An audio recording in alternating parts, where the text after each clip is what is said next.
तो आज हम लोग शल्य विज्ञान का जो हमने टॉपिक स्टार्ट किया था रक्त मुक्षण, तो उसमें हम लोग अब उसका सेकंड पार्ट स्टार्ट करने जा रहे हैं। तो उसका सेकंड पार्ट क्या है?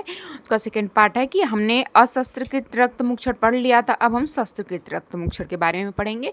तो जो मैंने आपको बताया था कि दो होते हैं, ठीक है, प्रक्षालन होता है और शिरावेदन होता है ना। इसमें प्रक्षालन जो होता है उसमें क्या करते हैं कि हम आपकी जिस पिंडीभूत रक्त पे किया जाता है, मतलब बेसिकली लोकल किया जाता है, जबकि शिरावेदन तब किया जाता है जब आपके पूरे शरीर में जो दोष है वो दूषित है। मतलब उसमें क्या किया जाता है कि कोई भी आपके एक सिरा लेकर के उसका वेदन किया जाता है, मतलब उसको पंक्चर किया जाता है, फिर उसके थ्रू क्या किया जाता है, ब्लड को निकाला जाता है। जबकि प्रक्षालन में क्या करते हैं कि आपकी जैसे ये स्किन है, एक लोकलाइज्ड पार्ट है, तो वहाँ पे छोटे छोटे कट्स लगाए जाते हैं, है ना, जिसकी वजह से यहाँ से ब्लीड करता है, तो वो हो गया प्रक्षालन। ठीक है, तो इसीलिए इसको पद शस्त्र पद के नाम से जाना जाता है। प्रक्षालन में आप करोगे कैसे, मतलब आप जो ये छोटे छोटे कट लगा रहे हो वो कैसे होने चाहिए? तो पहली बात तो सीधे होने चाहिए, असंकीर्ण, मतलब एक दूसरे के साथ सटे हुए नहीं होने चाहिए, बहुत ही छोटे होने चाहिए, माइन्यूट होने चाहिए, है ना, और बहुत ज़्यादा डीप नहीं होने चाहिए। ठीक है, बहुत ज़्यादा उठे हुए नहीं होने चाहिए। तो इस प्रकार से आपको करना चाहिए। ठीक है, और जब आप ये प्रक्षालन कर रहे हैं, मतलब जब आप ये कट लगा रहे हैं, तो आपको ध्यान देना है कि ऐसा नहीं है कि आप वहाँ पे कोई मर्म स्थान है ना, कोई सिरा है ऐसी जो कि मतलब कि उसको आपको नहीं कट करना है। ठीक है, उसको कट करने से ज़्यादा ब्लीड हो सकता है, तो उसको आप नहीं कट करोगे। ठीक है, और कोई स्नायु वगैरह है ना, लिगामेंट्स को, इन सबको नहीं, आपको टेंडन को नहीं कट करना है, इसका ध्यान रखना है आपको। ठीक है, फिर उसके बाद है कि शिरावेद। अब ये तो आपने प्रक्षालन देख लिया, तो शिरावेद में क्या है कि इसमें सर्वदेहिक रक्त मोक्षण होता है। ठीक है, और इसका वर्णन जो है आचार्य सुश्रुत ने कहाँ पे किया है? शारीर स्थान में किया है, जबकि आपका अशस्त्रकृत का वर्णन जो है वो सुश्रुत सूत्र स्थान में किया गया है। ठीक है, अब इसका महत्व क्या है? तो जैसे कि बस्ती को काय चिकित्सा में अध चिकित्सा बोला जाता है, वैसे ही शल्य चिकित्सा में शिरावेद को आधा चिकित्सा बोला जाता है। ठीक है, अब आप शिरावेद की सुने, तो शिरावेद का मतलब क्या है कि आपकी किसी आर्टरी को हम पंक्चर कर रहे हैं, उसके थ्रू जो दूषित रक्त है उसको निकाल रहे हैं। ठीक है, तो बेसिकली ये ऐसे लोगों में नहीं किया जाएगा जिसमें कि क्या हो, रक्त की पहले से ही कमी हो। जैसे कि आपको बाल बच्चे में नहीं करना है। ठीक है, स्थविर कोई बूढ़ा है उसमें भी आप नहीं करना, उसमें धातु क्षय रहता है। रुक्ष क्षय छछिड़ व्यक्ति है, डरता है या कहीं थका हुआ है, मद्यपी है, ठीक है, स्त्री में नहीं करोगे। वमन विरेचन जिसने करवाया हुआ उसमें पहले से ही कमजोरी रहेगी, या फिर अस्थापन, मतलब एक तरह से कोई भी पंचकर्म का कार्य अगर वो करके आया हुआ है तो आप उसमें नहीं करोगे। रात्रि जागरण से भी शरीर में रुक्षता आ जाती है, उसमें आप नहीं करोगे, क्योंकि आप करोगे तो और अधिक पहले से ही रुक्ष है, उसके में वात का प्रकोप है, फिर आप ब्लड को निकालोगे, है ना, रक्त का क्षय होगा और ज़्यादा वात का प्रकोप हो जाएगा। ठीक है, क्लिब है कोई, है ना, क्रिस है, गर्भड़ी में नहीं करोगे आप, क्योंकि उसमें रक्त की कमी रहती है। वो एक बच्चे को पाल रही है, उसका पोषण कर रही है, दो लोगों का पोषण कर रही है, और आप रक्त ही निकाल दोगे, फिर कैसे होगा, है ना। श्वास में श्वास में, मतलब बेसिकली आप ऐसे डिजीजेस से, मतलब वो है या तो क्षय हुआ है उसमें, है ना, बेसिकली ब्लड की कमी है, रक्त क्षय है, या फिर वात का प्रकोप है, तो आप नहीं करोगे। जैसे कि आक्षेप पक्षाघात में नहीं करोगे, उपवास और पिपासा से पीड़ित है तो उसमें भी आप नहीं करोगे। अयोग्य अवस्था और क्या है, जैसे कि जो आपकी सिरा है वो आपको नहीं दिखाई दे, मतलब जिसका वेदन करना है वो आपको नहीं दिखाई देगी, तो आप पंक्चर नहीं कर सकते हो, आपको नहीं करना है। ठीक है, अगर स्पष्ट दिखाई दे रहे लेकिन फिर भी आप पंक्चर करने के बाद जो यंत्रित किया जाता है वो नहीं कर पा रहे हो तो नहीं करोगे, है ना। और अगर बंध बांधने, मतलब आप देखते हो कि हम जब भी ब्लड निकालते हैं वेनस वाला, तो हम क्या करते हैं, हम वहाँ पे टाइट एक टॉर्निकेट को वहाँ पे टाइट करके बांधते हैं, फिर उसके बाद वो जो सिरा होती है वो हमें बहुत विजिबल हो जाती है बहुत अच्छे से। तो वही वो आचार्य कर रहे हैं कि बंध यानी यंत्रणा करने पर अगर वो अनुत्थित है तो आप नहीं करोगे। फिर उसके बाद जो आचार्य सुश्रुत थे उन्होंने हमारे शरीर में कुछ ऐसे सिराएं बताई हैं कि जिनका आपको वेधन नहीं करना। जैसे कि आज हमने देखा था योग्य में कि अगर वो वेधन करने योग्य सिरा नहीं है तो आप नहीं करोगे, है ना। तो टोटल जो सिराएं हैं वो 700 हैं, लेकिन उनमें से 98 ऐसी हैं जो कि क्या है, अवैध हैं। इसमें सबसे ज़्यादा आपके कहाँ है, ऊर्ध्व जत्रुगत, क्योंकि ऊर्ध्व जत्रुगत मतलब जो आपके एक कैरोटिड आर्टरी ये सब होती है ना, तो वहाँ पे अगर गलती से भी ऐसी आर्टरीज में वेदन हो गया तो क्या हो जाएगा, आपके मृत्यु भी हो सकती है। ठीक है, हाथों में जो होती है वो 16 होती हैं, कोष्ठ में आपके 32 होती है, मतलब ऐसी 98 सिराएं हैं जिनका आपको वेदन नहीं करना है। जब आप शारीर स्थान पढ़ोगे तो वहाँ पे डिटेल में आपको पता चलेगा। फिर वेदन का प्रमाण क्या है, तो जैसे मांसल प्रदेश है, जैसे कि जंघानितम, मतलब जहाँ पे मांस ज़्यादा है वहाँ पे यव प्रमाण है, मतलब जो यव होता है वो इतना इस कुछ इस शेप का होता है, तो उतने प्रमाण में आप वहाँ पे पंक्चर करोगे। ठीक है, जब जबकि अन्य प्रदेश में आप क्या करोगे, केवल अर्धयव प्रमाण में या फिर ब्रीही मतलब उससे भी छोटा, है ना, और ब्रीही प्रमाण में करोगे तो आप ब्रीही शस्त्र का यूज कर लोगे। अस्थि प्रदेश में कुठारी का मतलब वो कुल्हाड़ी के शेप का एक शस्त्र होता है कुछ ऐसा सा, उससे इन्होंने बोला है कि आप वो करोगे, वेधन करोगे अस्थि में, और अर्धयव बेसिकली अर्धयव या फिर यव प्रमाण में करना है। यव प्रमाण में हिमाचल प्रदेश में और सभी जगह पे अर्धयव, है ना, ठीक है। अब योग्य काल क्या है, जैसे कि आपको वर्षा ऋतु में करना है तो वर्षा ऋतु में आप तब करोगे जबकि आसमान में क्या हो, बादल वगैरह न छाए हो, मतलब बेसिकली जो टेम्परेचर होता है वो मतलब नॉर्मल होना चाहिए, ठीक है। ग्रीष्म ऋतु में आप कब करोगे, शीतल समय में करोगे, है ना, बेसिकली सुबह में करोगे, क्योंकि बहुत ज़्यादा गर्मी में करोगे तो उसको स्वेट वगैरह हुआ रहेगा तो वो पहले से ही क्या है, डिहाइड्रेटेड है, और आप उसके शरीर से और फ्लूइड वॉल्यूम को कम कर रहे हो तो वो आपको नहीं करना है।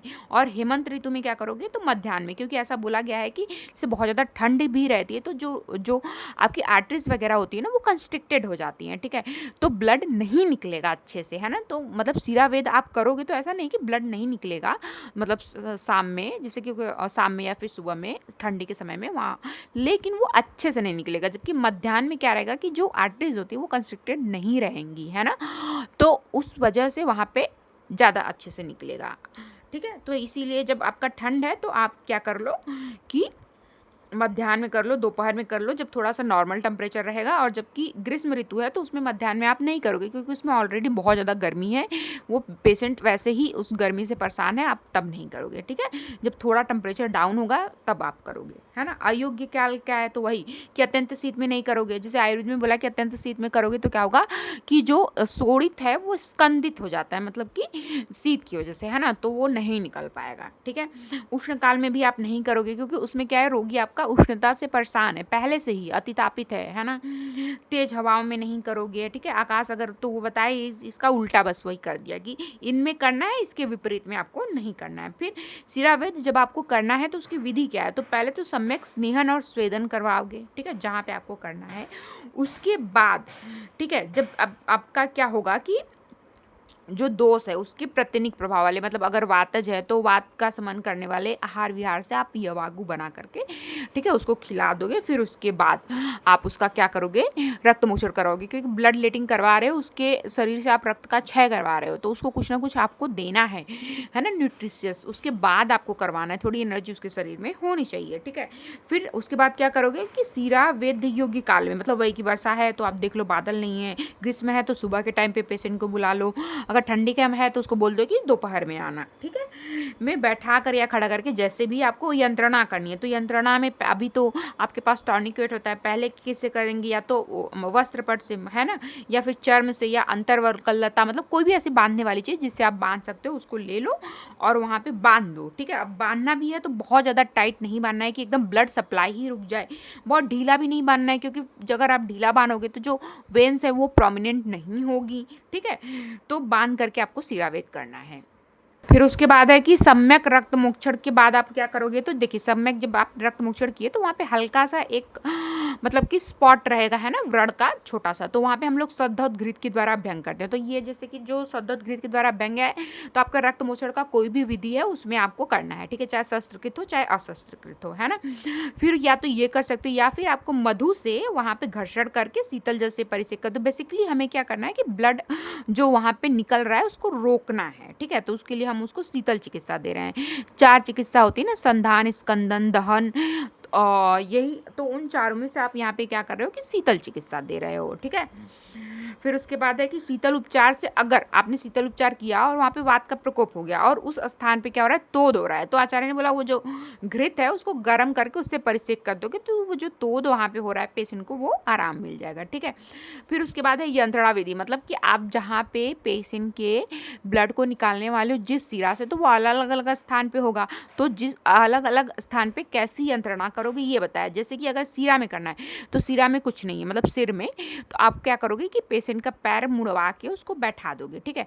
फिर उसका जो दोनों हाथ है उसको मुड़वाओगे, मुड़वा करके, जैसे कि कुछ ऐसा पेशेंट है, ठीक है, ये हाथ ऐसे यहाँ पे ठुड्डी तर रख लेगा, पैर दोनों मुड़ा रहेगा, ऐसे बैठ जाएगा आराम से। फिर यहाँ पे एक आपको मतलब जो रस्सी है उसको ऐसे ऐसे यहाँ पे लपेटना है कि इसका दोनों सिरा बाहर पीछे की तरफ हो जाए, ठीक है। अब वो आराम से ऐसे बैठा रहेगा और इसके बाद ये यहाँ पे पीछे एक एक और आप वो खड़ा करवा दोगे, वो पकड़ लेगा। फिर उसके माथे पे जहाँ पे भी प्रोमिनेंट हो जाएगी सिरा, है ना, क्योंकि आपने क्या किया, उसके गर्दन पे उसके दोनों ठुड्डी को लगा दी। यहाँ पे ये गर्दन है, यहाँ पे दोनों ठुड्डी ऐसे ऐसे लगा दी, तो यहाँ पे और फिर इसको बांध दिया, तो ये जो ब्लड सप्लाई है वो यहाँ पे थोड़ा मतलब प्रोमिनेंट वेन्स होंगी, क्योंकि वो उसको दबा रही होंगी, ठीक है। अब जैसे ही वो प्रोमिनेंट हुई, आप जहाँ पे आपको करना है सिर में, वहाँ पे आप कर लीजिए। पादगद में क्या करना है कि आपको जहाँ पे भी करना है मतलब, तो वहाँ पे आप घुटने के पास में क्या करो, यंत्रणा लगा दो, ठीक है, घुटने से नीचे, है ना। फिर उसके बाद गुल्म स्थान पे क्या करो, धीरे धीरे पीड़न करके अपन निकाल लो ब्लड। तो बेसिकली नॉर्मली जैसे हम लोग करते हैं कि जैसे यहाँ पे जब करते हैं तो हाथ में यहाँ पे पहले टॉर्निकेट बांधते हैं, ठीक है, फिर उसके बाद यहाँ पे हम लोग हाथ से थोड़ा सा ऐसे धीरे धीरे वो करते हैं ना, जिसकी वजह से यहाँ के वेन्स जो होती हैं वो प्रोमिनेंट हो जाते हैं। फिर हम क्या करते हैं कि नीडल से पंक्चर करके आराम से निकाल लेते हैं। तो वही चीज़ वो कह रहा है कि पीड़न करके निकालो। हाथ में भी वैसे करना कि हम लोग मुट्ठी बनवाओ, कर्पूर संधि के नीचे टॉर्निकेट बांधो और फिर यहाँ से निकालो, सेम ऐसे ही है ना। अब रक्त मोक्षण का परिमाण जो है वो बताया कि अगर बहुत ज़्यादा बलवान रोगी और उसमें डोज बहुत ज़्यादा है तो आप मैक्सिमम 1 प्रस्थ तक निकाल सकते हो, नहीं तो हमेशा 1 प्रस्थ से कम ही ब्लड निकालना है, ठीक है। अब सम्यक विद्ध का लक्षण क्या है, तो बताया कि अगर आप जो शस्त्र का प्रयोग करते हो सिरा में, तो जब रक्त बाहर निकलेगा तो वो धारा के रूप में बाहर निकलेगा, ठीक है, क्योंकि जो आर्टरीज मतलब कि होती हैं वहाँ पे, अब जैसे कि आपने टॉर्निकेट बांधा तो वो जो वेन्स है ना, वो जब बहुत ज़्यादा प्रोमिनेंट हो गई, तो जब वो प्रोमिनेंट हो गई तो वहाँ से जब वो ब्लड निकलेगा तो वो धारा के रूप में निकलेगा, है ना, क्योंकि उसका वेग वहाँ पे बढ़ गया है, ठीक है। फिर उसके बाद है कि थोड़े ही समय में रक्तस्राव स्वयं ही रुक जाता है ना, मतलब आपको रोकना नहीं पड़ेगा, खुद ही रुक जाएगा। तो वो उसको आप सम्यक विद्ध जानो। अगर वो नहीं रुक रहा है मतलब आपने कोई गलत आर्टरी या वेन को पंक्चर किया है। फिर उसके बाद है कि रक्त मोक्षण के लाभ जो आचार्य सुश्रुत ने बताया कि अगर कोई व्यक्ति टाइम टाइम पे रक्त मोक्षण अपना करवा लेता है, ब्लड लेटिंग करवा लेता है, तो उसको कोई भी त्वग दोष मतलब कोई भी त्वग रोग कुष्ठ नहीं होगा, कोई ग्रंथि कभी उसको नहीं होगी, ठीक है, और सोफ उसको कभी भी नहीं हो सकता है, ठीक है। अब रक्त मोक्षण का काल, तो ये तो हमने मतलब विद्ध में हमने देखा था कि कौन सा काल है। नॉर्मली भी आचार्य सुश्रुत ने जो रक्त मोक्षण का काल बताया वो वही है कि न अति शीत न अति उष्ण, ठीक है, न अति तापित अवस्था, मतलब बहुत ज़्यादा उसकी स्वेटिंग वगैरह नहीं हुई हो, और यह वागुपान के पश्चात ही करवाते हैं, ठीक है। और असम्यक रक्त मोक्षण जो होता है मतलब कि अगर आप कैसी अवस्थाओं में सम्यक रक्त मोक्षण नहीं होता है, दुर्दिन, मतलब वही कि आकाश में बादल उदल छाए हुए हैं, या फिर अगर आप हेमंत ऋतु थी तो उसमें आपने सुबह में कर दिया, या फिर ग्रीष्म थी तो उसमें आपने दोपहर में कर दिया, है ना। दुर्दिन मतलब कि जो काल आचार्य सुश्रुत ने बताया है उसमें नहीं किया आपने, ठीक है। दुर्विद्ध मतलब आपने गलत वेन को पंक्चर कर दिया। शीत वायु की उपस्थिति में वही कि शीत वायु रहेगी तो उसकी वजह से उसको ठंड लगेगी, आर्टरीज क्या हो जाएंगी, कंस्ट्रिक्ट हो जाएंगे, ठीक है। अस्विन अवस्था में आपने किया है ना, स्नेहन स्वेदन करवा के करवाना था हमें, ठीक है। भुक्त मात्र में कर दिया, क्योंकि भुक्त मात्र में आप करोगे तो जैसे खाना हम जैसे ही खाते हैं वैसे ही क्या होता है कि सारी ब्लड सप्लाई जो होती है वो हमारे गट की तरफ मुड़ जाती है। तो मे बी इस वजह से आचार्य सुश्रुत ने मना किया होगा कि भुक्त मात्र में आपको नहीं करवाना है, ठीक है, मतलब अच्छे से रक्त मोचन नहीं होगा। मद मूर्छा और श्रम से पीड़ित है तो ऑब्वियस सी बात है वो पहले ही क्या है कि डिहाइड्रेटेड है, आप उसमें ब्लड लेटिंग करवा रहे हो तो उसको और ज़्यादा मतलब कि क्या हो सकते हैं, उसके कंसिक्वेंसेस खराब हो सकते हैं, रक्त मोचन नहीं होगा, या फिर अगर होता भी है तो वो उतने अच्छे से नहीं होगा और वो रोगी और बीमार हो सकता है, ठीक है। वात विड़ मूत्र रोधी, तो इसमें पहले ही आपके वात का प्रकोप है ना, वात की सम्यक गति नहीं है, और वात ही गति के लिए हमारे शरीर में क्या है मतलब एक तरह से वात ही गति करवाता है, तो आपके रक्त की गति के लिए भी वात ही वो है ना। निद्राधीन है वो, उसमें कफ की प्रधानता है तो भी नहीं होगा, है ना।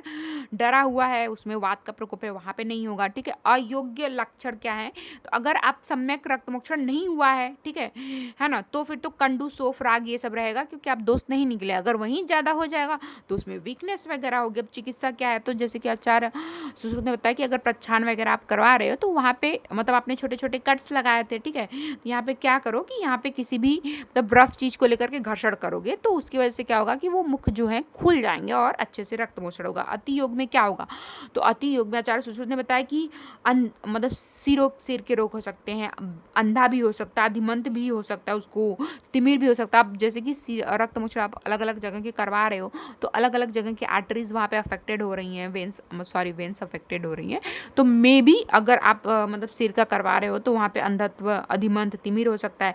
धातु का क्षय होगा ही होगा। आक्षेप और पक्षाघात कब होगा, जबकि आपके ब्लड बहुत ज़्यादा आपने लेटिंग कर ली है ना, वात का प्रकोप हो गया, उसकी वजह से पक्षाघात हो गया, मतलब आपके ब्रेन को ब्लड नहीं पहुँचा, है ना।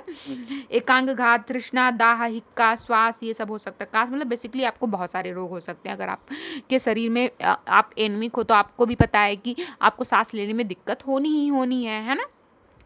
पांडु रोग, रक्तअल्पता, मृत्यु भी हो सकती है। आप किसी के मतलब ब्लड जो ब्लड बहुत ज़्यादा निकल गया तो हार्ट क्या हो जाता है, कोलैप्स हो जाता है, उसको उसके सारी सेल्स को ऑक्सीजन की सप्लाई नहीं मिलती और वो मर जाता है। ठीक है, चिकित्सा आप लोग क्या करोगे, तो बेसिकली पहले तो उसको रोकने के लिए आचार्य सुश्रुत ने चिकित्सा बताई कि लोद्र, यष्टि, मधु, प्रियंगु, मतलब ये सारे ऐसी चीज़ें हैं जो कि क्या है, कसाय हैं। ठीक है, शीतवीर हैं तो वो रक्त का स्तंभन करेंगे। ठीक है, तो इनके द्वारा घर्षण और पीड़न का मतलब वहाँ पे आप दबा दे रहे हो उस वेन को। ठीक है, क्षौम वस्त्र को भस्म द्वारा मतलब उसका भस्म बना करके उससे और चूर्ण करे, समुद्र फेन या फिर लाक्षाचूर्ण से, तो ये तो आपने रोकने का काम कर लिया। ठीक है, उसके बाद वो उसको बांध दोगे, है ना, जब वो रुक गया तो उसको कुछ टाइट बांध दोगे। ठीक है, या फिर और शीतल पदार्थ से उसको अच्छा पर भी कर सकते हो, है ना। वो क्या करेंगे, आर्टरीज को कंस्ट्रक्ट करेंगी। जैसे कि आप बहुत ज़्यादा ब्लीडिंग हो रही है तो बर्फ से भी उसको वहाँ पे उस स्थान पे बर्फ को रखा जाता है, जिससे कि वो जो आर्टरीज होती है, या फिर कॉटरी किया जाता है, कॉटराइजेशन कर सकते हो। ठीक है, शीतल औषध का लेप व उनके क्वाथ का पान करवा सकते हो। अब मान लो इससे आपका ब्लड तो रुक गया, लेकिन अब क्षय हुआ है तो उसके अंदर वीकनेस तो रहेगी, तो उसके लिए क्या करोगे, काकुल्यादि गढ़ के औषधियों के क्वाथ को आप दे सकते हो, है ना। हिरण, खरगोश, भैंस, इनका क्या कर सकते हो, ताजा रक्त का। जैसे कि हमारे अभी क्या है कि अभी हम डायरेक्ट रक्त मतलब कि उसको क्या कर सकते हैं, ब्लड को चढ़ा सकते हैं। ठीक है, लेकिन पहले के ज़माने में तो वो फैसिलिटी नहीं थी, क्योंकि आपको नहीं पता था कि किसका कौन सा ब्लड ग्रुप है, आप उसके हिसाब से उसको नहीं कर सकते हो, है ना। तो लेकिन अभी तो है, तो उस समय में नहीं था, तो क्या करोगे, रक्त का पान करवाओगे, क्योंकि समान से समान की वृद्धि होती है। जैसे कि अगर मांस का क्षय है तो मांस खिलाते हैं हम लोग, तो वैसे उन्होंने बोला रक्त पिला दो। ठीक है, अब सम्यक विश्रावण अगर आपने किया तो क्या होगा, तो जो व्याधि है उसका ऑब्वियस बात है उसके वेग का क्षय हो जाएगा। ठीक है, लघुता उसके शरीर में आएगी, वेदना जो हो रही थी उसकी शांति हो जाएगी, है ना, मन में प्रसाद हो जाएगा। मतलब ऑब्वियस बात है, आपको कोई बीमारी है और आप अगर उससे ठीक हो गए हो तो आपका मन अच्छा हो जाता है कि नहीं हो जाता है, हो जाता है। तो वही चीज़ है कि मन का प्रसादन होता है। ठीक है, तो गाइस ये वीडियो जो आपका रक्त मोक्षण है वो पूरा खत्म हो गया है पार्ट 1 पार्ट 2 में। अगर आपको ये वीडियो अच्छी लगी तो इस वीडियो को लाइक ज़रूर कीजिएगा और चैनल को सब्सक्राइब कर दीजिएगा। Thank you so much. And guys you can also comment में कि आपको किस टॉपिक पे आपको वीडियो चाहिए, तो मैं उस टॉपिक पे शल्य विज्ञान में आपको वीडियो डाल दूँगी। Thank you so much.